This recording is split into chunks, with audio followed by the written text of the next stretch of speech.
لوگ نماز اس لیے شروع کرتے کہتے ہیں میں 5 نمازیں بھی پڑھتا ہوں، میں صدقات بھی کرتا ہوں، کام میرا پھر نہیں چلتا. تو میں کہتا ہوں تمہیں پتہ ہی نہیں، نمازی کے لیے تو آزمائش ہے. جتنا ایمان کامل اتنی آزمائش بھی زیادہ. اور یہ میں اپنے پاس سے نہیں کہہ رہا. حضرت ابو سعید خدری رضی اللہ تعالیٰ عنہ فرماتے ہیں میں نبی پاک علیہ الصلوۃ والسلام کی خدمت میں حاضر ہوا اور حضور کے دست مبارک کو چومنے کے لیے میں نے اپنے ہاتھ جب آگے کیے تو تپش تھی، تیز بخار تھا نبی پاک کو. تو حضرت ابو سعید خدری رضی اللہ تعالیٰ عنہ ارشاد فرماتے ہیں کہ میں نے، یہ سنن ابن ماجہ میں موجود ہے، فرماتے میں نے عرض کیا یا رسول اللہ صلی اللہ علیہ وسلم اتنا تیز بخار؟ حضور فرمانے لگے ہم پر جو آزمائشیں آتی ہیں نا انبیاء پر، وہ عام لوگوں سے دگنا آتی ہے.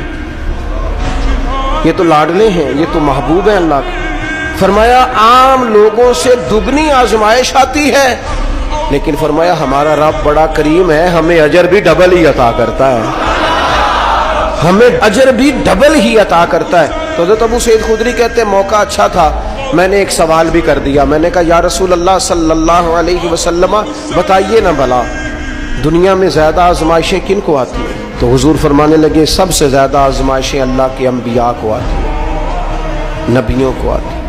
حضور اس کے بعد فرمایا اس کے بعد جو ان کے زیادہ قریب ہوتا ہے اسے آتی ہے. لوگ کیا سمجھیں گے امام حسن کی آزمائش کو؟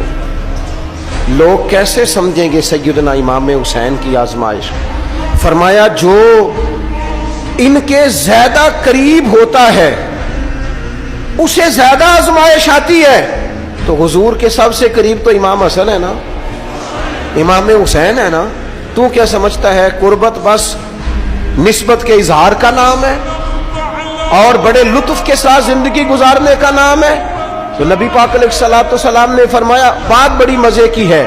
فرمایا پھر اللہ کے بعض بندے تو ایسے ہوتے ہیں جنہیں اللہ فقر میں مبتلا کر دیتا ہے. فرمایا ان کے پاس صرف ایک چادر رہ جاتی ہے، اتنا فقر ان کے پاس آتا ہے. لیکن جو حدیث کے آخری لفظ ہیں نا وہ وجد والے ہیں، وہ وجد والے ہیں، وہ سرور والے ہیں. ہمارا یہ مزاج ہوتا ہے کہ میٹھا میٹھا کھا جاؤ اور ذرا کڑوا آ جائے تو سویرے بھی رو شام بھی رو، حال ہی کوئی نہیں، غریبی بڑی، پریشانی بڑی، حضرت صاحب گھر سے بیماری جاتی نہیں. اور جناب کیا بتائیں، بعض لوگ تو ایسے ہیں جن کی بات سن کے لگتا ہے زندگی میں کبھی سوئے ہی نہیں، اتنے بڑے بڑے دکھ سناتے ہیں. او خدا کی رحمت کا بھی تو ذکر کرنا، خدا نے جو تیرے اوپر انعامات کیے ان کا بھی تو ذکر کرنا. ان کا تذکرہ ہی نہیں کر رہا میرا بھائی. نبی پاک علیہ السلام نے فرمایا ان لوگوں پر دکھ آتے ہیں پر قربان ہونے کو جی چاہتا ہے ان لفظوں پر. حضور فرمانے لگے وہ رب کی طرف سے آنے والے دکھ پر بھی اس طرح راضی ہوتے ہیں جس طرح تم میں سے کوئی راحت ملنے پر راضی ہوتا ہے. سکون والی چیز ملنے پر جس طرح تم راضی ہوتے ہو اس طرح وہ دکھوں پر بھی راضی ہوتے ہیں. دکھ قبول محمد بخشا، دکھ قبول محمد بخشا. پر ایک شرط لگائی چھوٹی سی میاں صاحب نے، انہوں نے کہا 100 دفعہ قبول ہے، دکھ 100 دفعہ قبول. دکھ قبول محمد بخشا پر راضی رہن پیارے. یہ شرط یہ ہے کہ تو راضی رہ، تو راضی رہ. دکھ قبول محمد بخشا، راضی رہن پیارے. اور حضرت سلطان صاحب کہنے لگے ایسا کیتی ہے جان حوالے رب دے، ایسا عشق کمایا ہے اسی مرن تو پہلو ہی مر گیا، باہو تا مطلب نو پایا ہے.